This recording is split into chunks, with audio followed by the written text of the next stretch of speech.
Alright, I'm going to make one video for all three of these posts, and I'm just going to slide right through moving past war, how we bond on technologies to enable that, how we bond on technologies to minimize crime, and then we can implement stronger drug policy, a situation that the whole world needs an answer for. And again, we can implement all of these systems through this more advanced strategy. But again, if we don't have these key pieces, if these networks don't work as the other networks in this organization is designed, then we won't really have these solutions.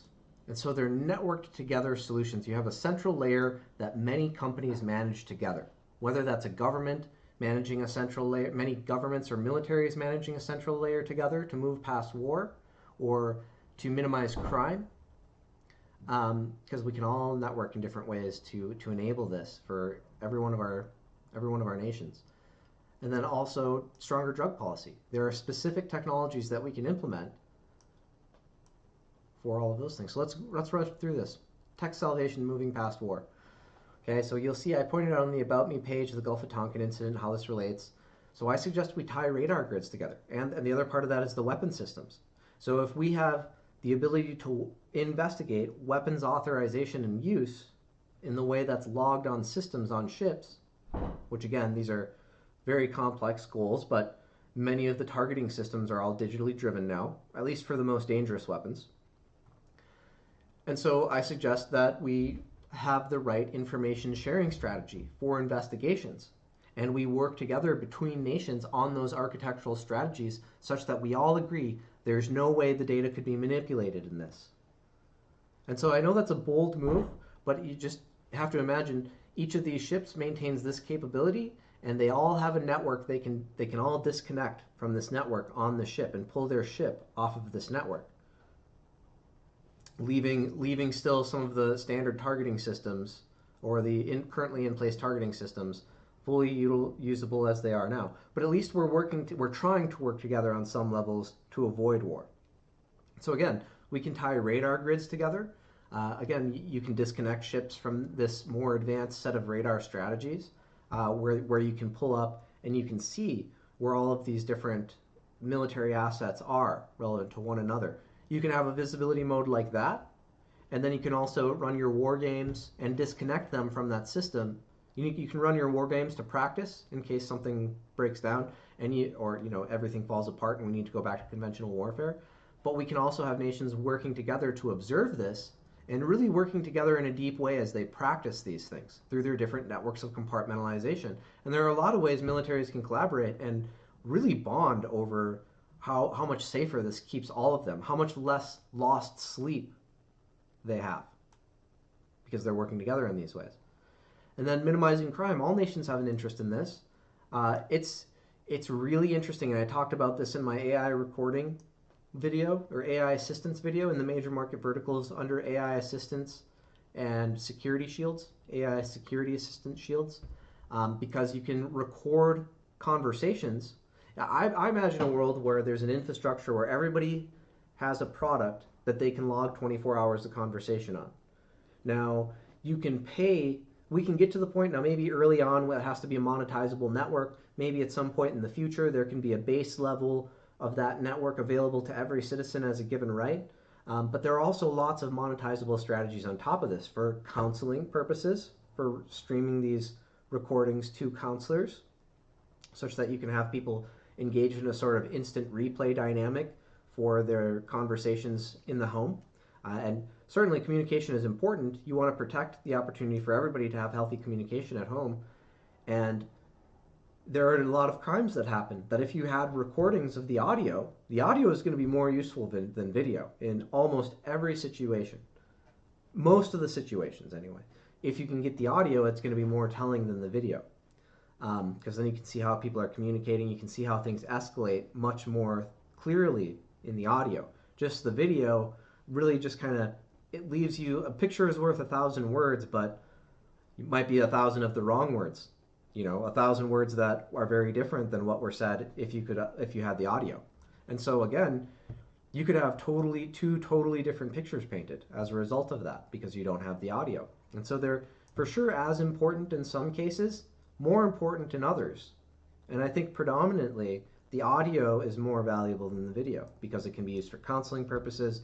If people have instant replay for sports, but they don't care enough about their family to allow a system in their house where instant replay holds them to their very best moral compass in how they're communicating with their family, there can be a lot of stress at work and everything.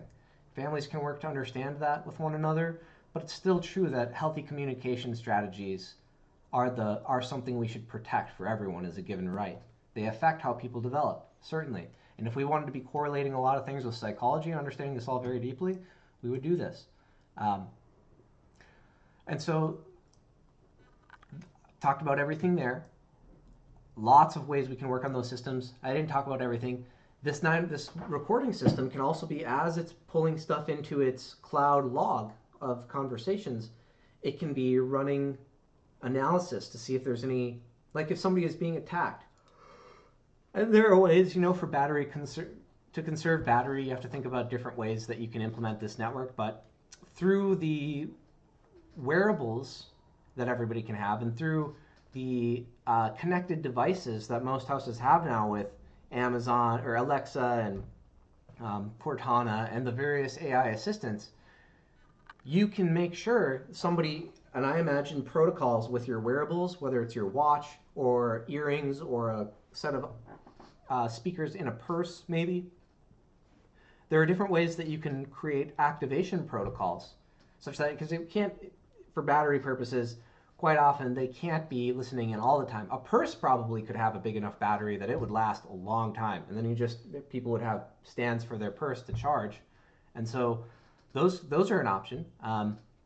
And these devices can be made to connect to Wi-Fi and other Bluetooth protocols and make sure there's always a path, even if you don't have like a cell phone to relay these signals to connect these devices. They can search for a network to send their protocols through, but you've got to get those updates across every one of those devices, every Wi-Fi router, every Bluetooth device, every connected device to Wi-Fi or Bluetooth, which has a speaker.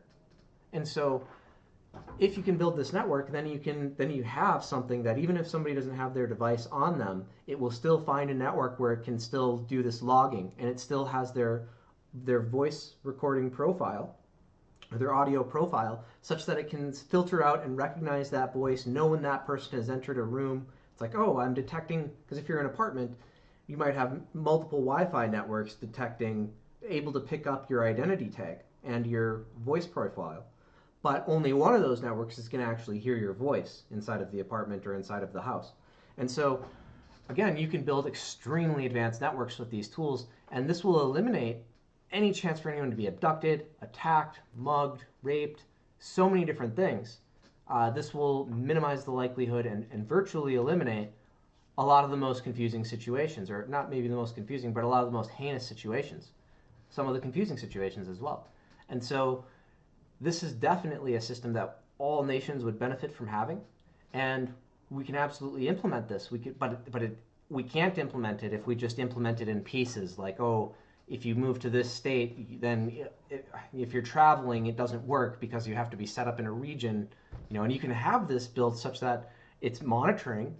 If a central system knows your GPS tag with an identity, it can know that you've moved to a new region. You could basically make an AI shield that shadows you based upon knowing that. You could have payment systems that are optimized to search through your biometrics, such that you can have payment systems where you don't even have to take your cell phone out of your pocket, and it's going to be very quickly able to recognize your Bluetooth or your biometric, or I'm sorry, your fingerprints, your facial profile, or other biometrics. I mean, it can be both of those and audio all at once. And again, same thing is true if your device is on you and it's able to connect locally through Bluetooth. It only has to search through the identities that it's pulling in from these identity tags and these profiles on these different devices. But again, there are different ways that you can run this. If you have your watch on or any wearable device, it can detect when you've entered a new building or a new network, and it can optimize in the back end while you're doing your shopping, pulling your identity information into that system, that quick access cache, such that it can search very quickly and not have to search through every bajillion different image or other files. Though these systems are getting very efficient, lots of different ways these networks can be designed. And is there a best way now, a lowest cost? How do we build the best network with the most opportunity to collaborate, the most secure network to power this industry? And we need that level. Then you can have numerous companies all checking in and saying, this is the best, safest way to build this. And then, of course, that's the whole point of my major market vertical Cyberforce strategy, is that is what enables a Cyberforce, is if you have these compartmentalized major market verticals that you can funnel critical security through. And these libraries would then be utilized by each of those major market verticals based upon the needs of those markets and how the data best can be compartmentalized with respect to each of those circumstances. And so finally, let's talk about drug policy, because I'm somebody who, I've got a lot of really deep ideas. I could contribute in a lot of deep ways. Some people will say that I'm less than because I've made some mistakes with drugs. And I won't try to assert myself for the top level position, because I'm trying to fight for this greater mystery, that there's this potential that we're not seeing. And so if people want to distance me from the top because I have these beliefs, that's fine. But I know that and a lot of different organizations are trying to prove this now, that there are organizations using ketamine, which is something I never used, but there are organizations trying to advocate for psilocybin in some controlled settings as being useful for treating depression. That one is interesting to me. I'm a big advocate for medical marijuana, but I will admit that the way that medical marijuana is useful is primarily made possible by how you reflect. And so the reason why it was useful for me has to do with certain friends that I had and the kind of conversations we had early on. I had a friend named Daniel that I would credit predominantly with this. At the same time, we each had our different life experiences, and so it would have been better if I could have networked with other people who had very similar life experiences. And so we can make these counseling systems more effective, and we can prove the medicine is effective in some circumstances with a larger system. Now, granted, I think that this could be true with other substances. I personally struggled. The big thing for me was ecstasy. Now, it's very difficult for me to admit or to wrestle with the reality. It set me back, just like marijuana has set me back in some cases, but there are also certain things, and this is what made it confusing for me, there were certain things where it was helpful. It did help me work through certain things. And the timing of life and everything that people can have going on, people will see different things based upon where somebody's at and how they're trying to network. I would argue, because of how lost I was with relationships, I wasn't networking with relationships in the best ways that I could. Romantic relationships, especially. And so, again, these have a lot to do with my background. And if you got people to journal about more of these things, and we had a system for this, you'd be able to uncover more of this. But I don't think we should legalize a lot of different drugs unless we're tying this to lumosity. Lumosity metrics on performance, intellectual performance, so that people can see. It's like a subtle bumper car. Hey, wow, I used that substance the other day, and wow, I have this requirement because I bought this. Either I have to interact with this system within the next week, or maybe it's the next 3 days, whatever you want it to be. And you make all these rules, like if you buy this substance, you have to consume it within 24 hours. If you get pulled over and the substance is found on you, or you're suspected of using it, then you get restricted from using any of those substances or any substance for a year or something like that. Because it's very important that we're doing this research. Very important that we're trying to understand where we're at. And as long as people are willing to prove where they're at and are letting us research the science, keep these subtle bumper cars up, then they can make some different choices. They can have some different freedoms. And we can run this science much more effectively if we work together on this. The things that we can do, we can make packaging impossible to be tampered with. It would be, again, you can use trace elements. I've talked about this in other areas, but you can use trace elements in the packaging so you'll have a plastic and you'll be able to scan. Here's this plastic and here are these trace elements. Now there are different plastics that you could scan depending on your camera quality, but definitely trace elements, you can use different multispectral imaging will show up different elements in different ways, different spectrums of the electromagnetic scale. And so you can use that technology, and the way that things can have a QR code and a barcode or an item code on it, a package code is really what it would be. And then you can have what is the trace element ratio in that packaging that should scan. And even these stickers can have hidden wire filaments and things like that of different patterns in the barcode. So it's like a two-dimensional barcode. It's a visual barcode that it scans the QR code visually, and then it detects inside of that sticker what are the filaments that it should have, what's the pattern of filaments, metallic filaments that should scan in there. And then of course you're also scanning the trace element ratio in the packaging. So there's a lot that can be correlated. There are three things that have to be correlated in order for a package to be trusted. And then at different dispensaries or things like that, you can have people scan the packaging, and it just becomes a standard practice where you go and you grab the package that you're selling, you get it out of the controlled cabinet or whatever. Different companies will have controlled cabinets. Certainly for if we do go this direction where we work with people in these more dangerous substances, because they are more dangerous. But now you grab it from the controlled access area, and your standard procedure is you put it in this device that scans it, and it gives you a green light saying the package hasn't been tampered with. And so you protect this network, and the companies work together on this packaging network. Again, in the same ways these other networks have to be made possible with strategic pivot. Otherwise, different things can happen where people go outside of the network to get around it. And so you have to work together on one network to have a secure grid for something like this. And I really do believe this one is so important. We have to make this a global network. And so again, we want something like strategic pivot to work with everybody. Otherwise, we're not really trying to work to eliminate the crime. And part of eliminating the crime means we have to work with what we would currently call criminals right now. And it's never going to work to try to sort of police this out of society. Their only long-term solution is going to be to admit, if you try to police this out of society, we'll see more people inventing compounds that are really close to what might affect people in the same way, and then they're trying to create these synthetic substances and these designer drugs, which have far less research and are in my belief, more dangerous.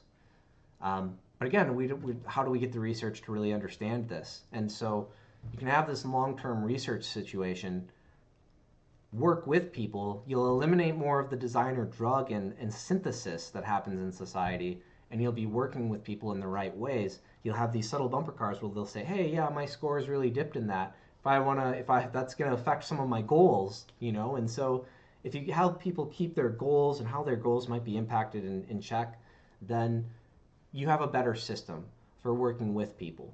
And the other thing is drug counseling programs that people do. We need to talk about the way that people are having these conversations in these settings, because too often it's made into you're justifying your use when there is some real self-medication that's going on. And then we don't explore any of those conversations. We're shutting down the conversation, and that stops people from really working through that. And then they cycle back because they never addressed those things that person was thinking about. And so that person just, knows that psychology didn't really try to understand them, that it's just this kind of poorly managed system where they're not really listening to people and they're not trying to figure this out. And so, again, that's one of the reasons why those programs don't work for some people. A lot of confusion to sort through there. Definitely want to help people find stronger coping strategies, but what's the best way we can do that? And so we need to track and regulate everything sold. This data can be correlated with Lumosity performance metrics. And then the big thing, we need journaling trends that uncover the depths and tone of how reflections might be shaped. And so if we have all of those, if we have the unhackable packaging, we can much more effectively manage this in society, and every culture or every nation benefits from having a system like this in place for more effectively doing their research, for helping people to understand their freedoms have a cost. And so it's a stronger overall system. Thank you for watching.